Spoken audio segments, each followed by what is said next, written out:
ಹೇಗಿದೆ ಸರ್ ವಾತಾವರಣ? ಈಗಾಗಲೇ ಸಚಿವರಾದಂಥ ಲಕ್ಷ್ಮೀ ಹೆಬ್ಬಾಳ್ಕರ್ ಅವರು ತಮ್ಮನ್ನು ಉದ್ದೇಶಿಸಿ ಮಾತಾಡಿದರು.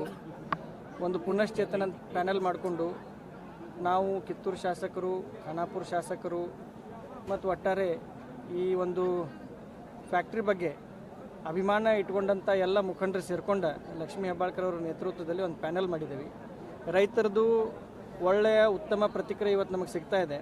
ಇನ್ನೆಲ್ಲ ದೇವ್ರಿಚ್ಛೆ, ಚುನಾವಣೆ ಅಂದ ತಕ್ಷಣ 15 ಜನ ಕಣದಾಗದಾರೆ. ಒಳ್ಳೆಯ ಪ್ರತಿಕ್ರಿಯೆ ಅಂತೂ ಸಿಕ್ಕತಿ. ಲಕ್ಷ್ಮೀ ಹೆಬ್ಬಾಳ್ಕರ್ ಅವ್ರ ಮೇಲೆ ಸಾಕಷ್ಟು ಭರವಸೆಯನ್ನು ಈ ಭಾಗದ ರೈತರೆಲ್ಲ ತೋರ್ಸಾಕತ್ತಾರೆ. ನಿಮ್ಮ ಮ್ಯಾಗ ಜವಾಬ್ದಾರಿ ಅಂತ ಈಗ ಓಪನ್ ಆಗಿ ಹೇಳಕತ್ತಾರೆ ಅವ್ರು. ಅದನ್ನೆಲ್ಲ ನೋಡಿ ಎಲ್ಲೋ ಒಂದು ಕಡೆ ನಮಗೆ ಭಾಳ ಸಂತೋಷ ಅನ್ಸಾಕತ್ತೈತಿ. ಚುನಾವಣೆ ಅಂದ ತಕ್ಷಣ ನಾವು ಕೌಂಟಿಂಗ್ ಆಗೋವರೆಗೂ ವೇಟ್ ಮಾಡಬೇಕು. ಆದ್ರೆ ನಮಗೆ ದೇವರ ಆಶೀರ್ವಾದ, ಗುರುಹಿರಿಯರ ಆಶೀರ್ವಾದ ಇರೋದು ಸಂಪೂರ್ಣ ಭರವಸೆ ಇದೆ.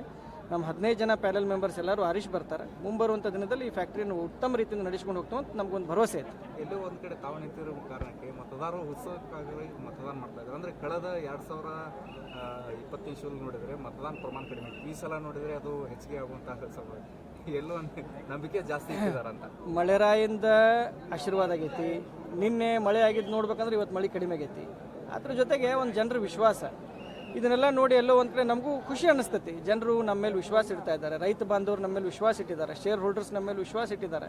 ಈ ಪ್ಯಾನೆಲ್ ಇರ್ಬೋದು, ಈ ಪ್ಯಾನೆಲ್ ನೇತೃತ್ವ ವಹಿಸಂಥ ಮುಖಂಡರ ಮೇಲೆ ರೈತರು ವಿಶ್ವಾಸ ಇಡೋದು ನೋಡಿ ನಮಗೆ ಖುಷಿನೂ ಆಗ್ತಾಯಿದೆ, ಜವಾಬ್ದಾರಿನೂ ಹೆಚ್ಚಾಗೈತಿ. ಎಲ್ಲರ ಮಾರ್ಗದರ್ಶನದಲ್ಲಿ ಒಳ್ಳೆಯ ಕೆಲಸ ಮಾಡ್ತೇವೆ ಅಂತ ಸಂದರ್ಭದಲ್ಲಿ ಹೇಳ್ತಾರೆ.